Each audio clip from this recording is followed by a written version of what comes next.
Hello everyone, welcome to Screen Scream on Viola.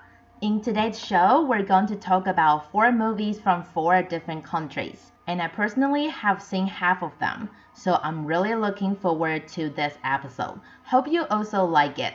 First of all, let's listen to the introduction of the first new movie we're going to talk about today. Goodbye Lenin.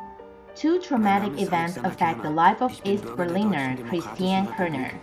First, in 1978, her husband Robert runs off to freedom and another woman in the West, leaving her to take care of their 2 adolescent children, Ariane and Alex, by herself. Always a good socialist, Christiane devotes her life to the cause as a symbol of anger toward her husband.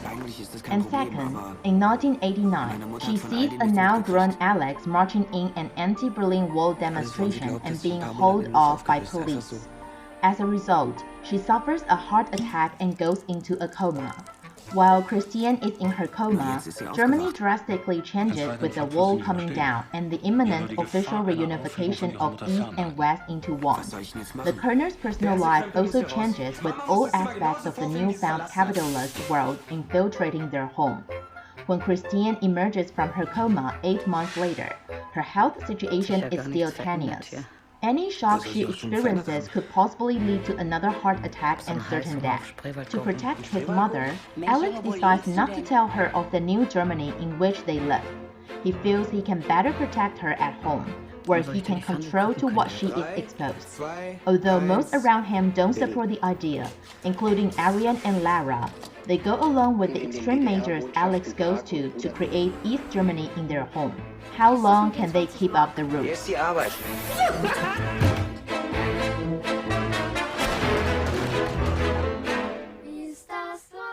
The introduction was long, but not much was revealed. It's just the background of the story, so no spoiler, don't worry. The first new movie we're going to talk about today is Goodbye Lenin from Germany. And although it talks about the Berlin Wall and history, it actually sounds like a very interesting and funny story, a comedy indeed. We heard in the introduction that Alex wants to recreate East Germany in their home. So he puts up curtains from the communist era, forces his sister to wear old clothes, and stop the time at his house in the past so that their mother would think that her world has never changed. Of course, this is a white lie, but it's going to be very difficult and very challenging. This nostalgic movement of Alex is really funny, including getting old furniture from the trash, forcing their neighbors wearing old clothes from the communist era, changing the canned food into Soviet Union food, making up TV news and TV shows on their own, paying kids to sing some songs from the communist era. I'm not sure, I just saw that from the trailer.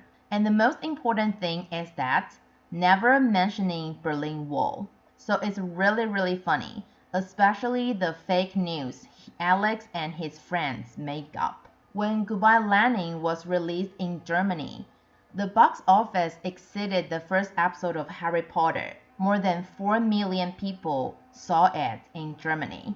And it eventually defeated Titanic, becoming the movie with the highest box office in German history. And it also won the Best European Movie at the 2003 Berlin Film Festival. Oh, and I forgot to mention that actually Goodbye Lenin is a re-released movie. That's the reason why I mentioned the Harry Potter, the first episode. My sister majored in German. Actually, she already saw this movie before in class, but she and her classmates from college went to see Goodbye Lenin last week because it's just a movie that's so good, which worth being watched twice or more. Besides, the protagonist is played by Daniel Brühl, an actor I like very much. If you go watch Goodbye Lenin, you'll be able to see what he's like when he's a lot younger. Now it's time to come back to Asia, and that's our second new movie, The Book of Fish. This is a South Korean historical black and white film about an exiled Chosen-era scholar and a fisherman. The story was about their exchange of knowledge in writing a book.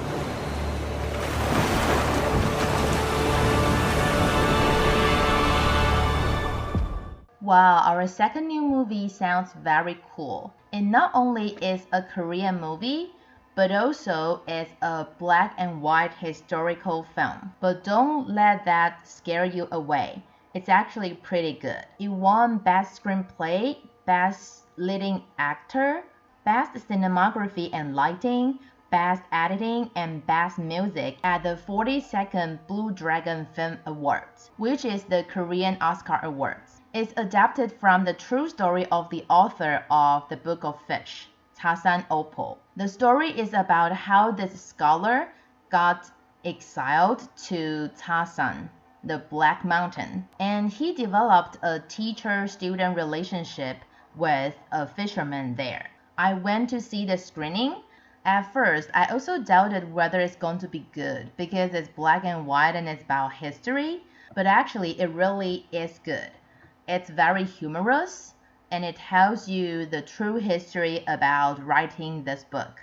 It's really amazing. The Book of Fish is basically the encyclopedia of fish in Korea. It took the protagonist 14 years to finish the book. And by the time, well, I shouldn't, that was a spoiler. But if you go look at the history, you will know that by the time he finished the book, he passed away. What I like about it is that most parts of the movie are funny, interesting, but in the end, it's emotional and sentimental. You will cry. Of course, the movie is to record how the author finished the Book of Fish and the exchange of the knowledge. That's the theme. But I think it also tells us that it's really difficult to encounter a teacher that cares about you very much. Not only your knowledge, but also your life. And it's also equally difficult to encounter a student that's very precious to you. And that's the touching story we can see in The Book of Fish. It was dubbed as the best movie in South Korea last year. So if you're interested in history, interested in Korean films, The Book of Fish is the movie I recommend you to watch this weekend. Trust me, you won't regret it. And as we move on to Top 007, let's review what we had from last week first. Top 3, Jujutsu Kaisen 0, the movie. Top 2, Death on the Nile. And Top 1, Uncharted. So how about this week? Top 5, Revolution of Our Time. 佢哋唔會知我嘅名嘅。因為呢場運動冇大台。Spider-Man No Way Home. We started getting some visitors. Top 4, Dog. You want to get back in the game? Prove it. Sergeant Rodriguez was a legend. Family funeral Sunday outside of Nogales. They want his dog at the funeral. Jujutsu Kaisen 0, the movie. 我々は百鬼夜行を行う。地獄絵図を描きたくな。 In this section, we have movies from Hong Kong, Hollywood, and Japanese anime.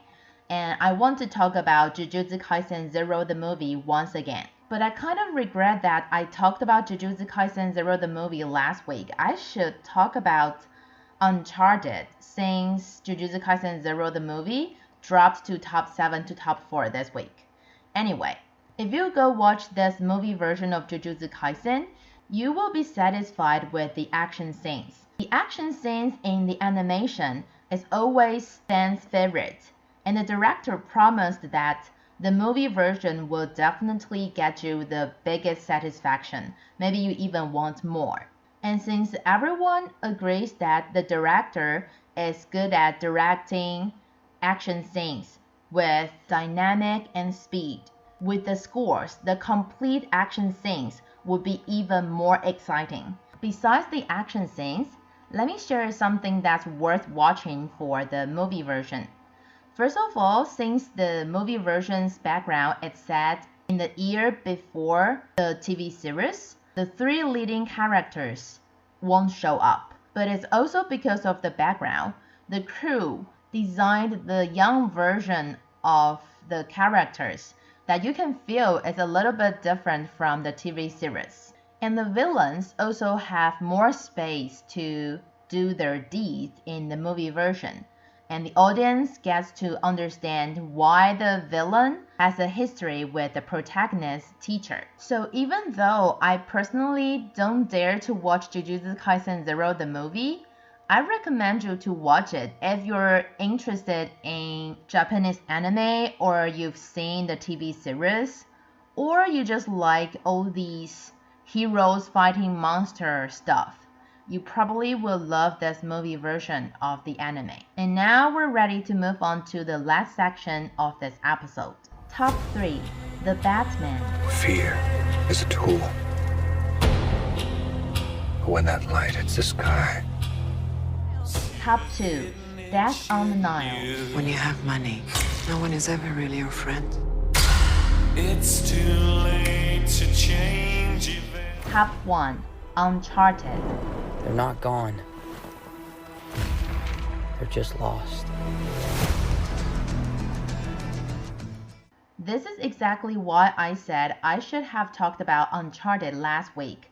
Because if the Batman is on the chart, of course I'm going to talk about it. The Batman we're seeing in the theater right now is a reboot and is directed by Matt Reeves. When the director accepted this job, he asked for a condition. He wanted an unprecedented Batman, and he doesn't want any other characters to be in this movie. In order to make a reboot movie that matches the comic, but at the same time is also new, the director went back to the original comic series to find one of Batman's identities, world's greatest detective.